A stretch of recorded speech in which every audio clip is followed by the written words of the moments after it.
अस्सलाम वालेकुम students. FSc part 1 biology chapter number 12 बेटे हम पढ़ रहे हैं। नाम क्या है? न्यूट्रिशन। इसमें जो बेटा आज का हमारा टॉपिक है वो क्या है? Digestion and absorption. Digestion and absorption बेटा ये हमने टॉपिक करना है न्यूट्रिशन इन इंसेक्टिवोरस प्लांट्स के बाद। मेथड्स ऑफ एनिमल न्यूट्रिशन जो है वो आपके स्मार्ट सिलेबस के अकॉर्डिंग नहीं है। तो बेटा इससे पहले तो हम बात करते हैं कि जितना भी फूड हम लेते हैं, ठीक है, हम कहते हैं कि सारे के सारे जो एनिमल्स होते हैं मतलब ह्यूमन समेत उन सब की बॉडी की सेम रिक्वायरमेंट होती है, ठीक है।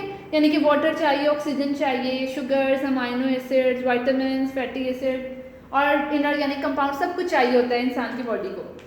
वाटर और ऑक्सीजन के अलावा बाकी जो सारी चीज़ें हैं वो नेचर में क्या है बेटा? वो रेयर होती हैं। हम कहते हैं इन चीज़ों को, जो बाकी चीज़ें यानी कि अमाइनो एसिड्स और न्यूट्रिटिव सब्सटेंसेस, इसके अलावा इनऑर्गेनिक सब्सटेंसेस, ये सारे क्या हैं? हमें डायरेक्ट फॉर्म में नहीं मिलते बल्कि इनडायरेक्टली मिलते हैं। इनकी ब्रेकडाउन करा कर इनको हम सूटेबल सब्सटेंसेस में कन्वर्ट कर सकते हैं। जैसे अगर मैं ये कहूँ कि प्रोटीन्स हैं तो protein must be converted into amino acids, lipids हैं तो lipids must be converted into fatty acid and glycerol, and carbohydrate must be converted into monosaccharides, ठीक है, और ओलिगोसेकेराइड्स, ताकि हमारी बॉडी में हम उसको यूज़ कर सकें, ठीक है। अब हम कहते हैं कि कुछ ये जो करेक्टरिस्टिक्स हैं सारे, मैं कह रही हूँ डाइजेशन के यानी कि ब्रेक डाउन के, इससे हम कहते हैं कि इंसानों में कौन सी डाइजेशन होती है या सारे एनिमल्स में होलोजोइक डाइजेशन। होलोजोइक का मतलब क्या होता है? Animal like digestion. Holozoic term use करते हैं डाइजेशन के लिए। अब बेटे हमने कहा है कि फॉलोइंग जो हैं करेक्टरिस्टिक्स हैं और प्रोसेसेस हैं जिसके जरिए क्या होती है? डाइजेशन का प्रोसेस जो कंप्लीट होता है ना वो ये 5 स्टेप से होता है। पहला क्या है? पहला होता है इंजेशन। इसमें हम क्या कहते हैं कि taking in of complex food, ठीक है, कि फूड को अंदर लेके जाना। जैसे कोई फूड की बाइट है, हम उसको मुंह में डालते हैं, च्यू करते हैं, अंदर लेके जाते हैं, ये प्रोसेस क्या है?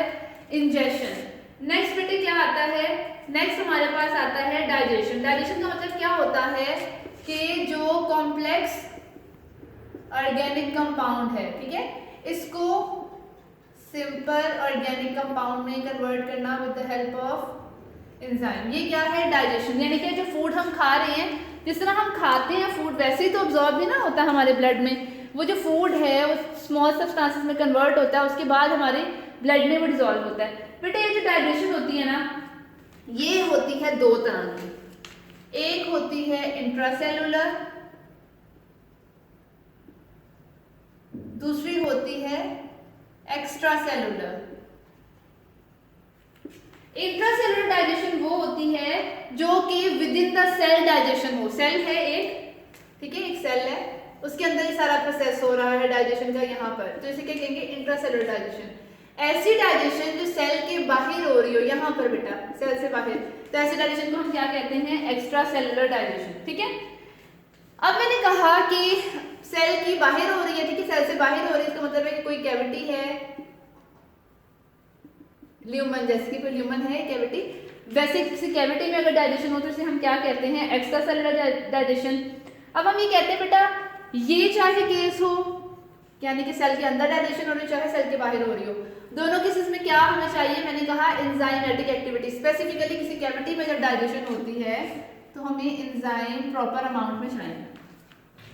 अगला बेटा आता है पॉइंट अब्जॉर्प्शन। अब्जॉर्प्शन का मतलब क्या है कि वो फूड पार्टिकल जो कि क्या है? डिफ्यूजेबल है,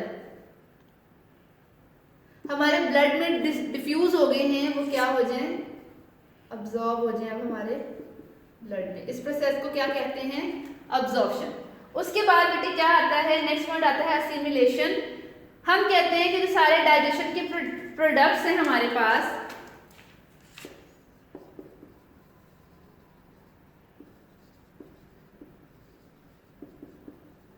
इनका यूटिलाइज हो जाना ताकि एनर्जी की प्रोडक्शन हो सके बॉडी में, इसे क्या कहते हैं? असिमिलेशन। उसके बाद क्या आता है बेटा?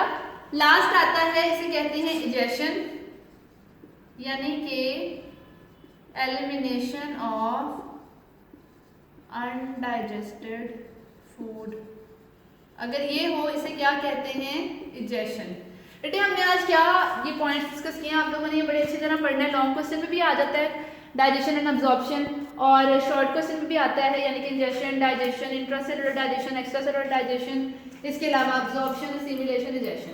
हमने क्या कहा है बेटा, सारे के सारे जो लिविंग ऑर्गेनिजम्स हैं उनको क्या चाहिए, प्रॉपर अमाउंट ऑफ फूड चाहिए, और प्रॉपर अमाउंट ऑफ जो फूड है उसकी अब्जॉर्प्शन होना ज़रूरी है। अगर फूड अब्जॉर्ब नहीं होगा तब तक हमें एनर्जी नहीं मिल सकती।